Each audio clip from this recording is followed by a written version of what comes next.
Hi, I'm Brett Lowell. I'm Alex Rosenau. And I'm Jim Ferguson. We're partnering with Fraunhofer USA to develop a revolutionary new skate blade. At $5 per sharpening every 4 to 5 hours of skating, the average hockey player can spend over $100 every year just in sharpening costs. We'll break down the numbers even further in a couple of minutes. It's true that the most expensive blade will hold a better edge and provide better performance, but the cost difference between the low-end model and the top-end model can be as much as $100. But what if it was possible to get the performance of the best skate blade for a fraction of the cost without the need for sharpening? In partnering with Fraunhofer USA, we have been able to create this very result. Using a state-of-the-art coating machine, skate blades can be coated with a near frictionless carbon material that is harder than steel, extremely thin, and rust-proof. To find out how this concept will revolutionize the hockey industry, we must first understand the technology itself. Fraunhofer has created Dyamore high-performance coatings composed of carbon. These coatings are super hard, 10 to 20 times harder than steel in fact. They're extremely thin, up to 1/3 the thickness of a human hair, and offer a very low friction coefficient. Now, how can this help a hockey skate blade?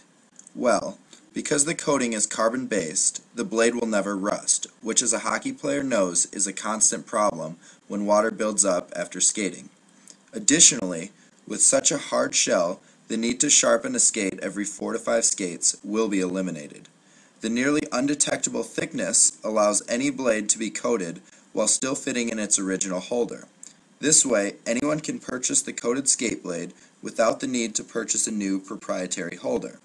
And finally, hockey skates with even less friction that will be reduced by the Dyamore coating, could actually allow a skater to go faster while exerting less effort.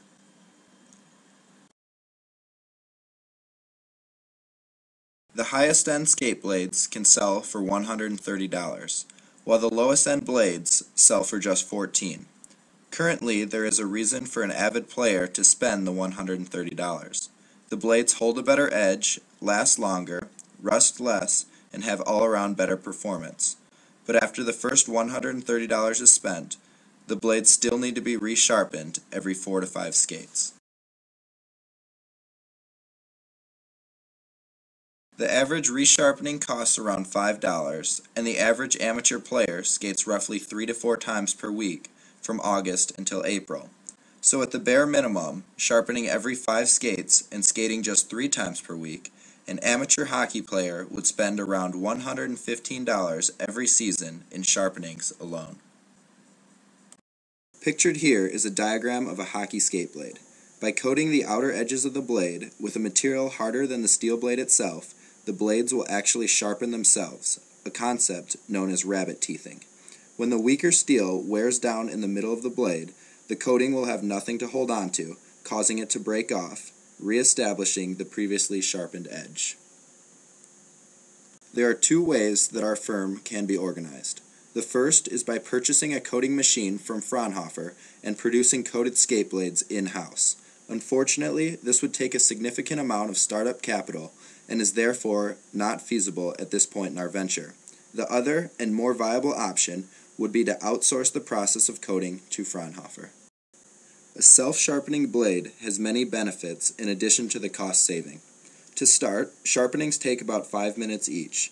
If there's a line of skates to be sharpened, one can easily wait upwards of half an hour to have their skates sharpened. Also, many different hockey pro shops sharpen skates differently.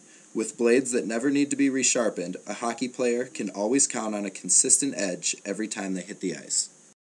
We have broken down our team roles based on the skills and assets we can each provide.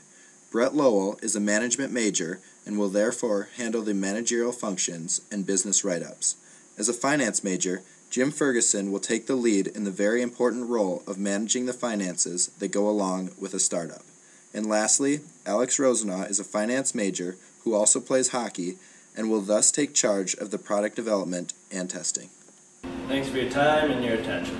And a special thanks goes out to Fraunhofer USA for their collaboration. If you have any questions, please feel free to contact us.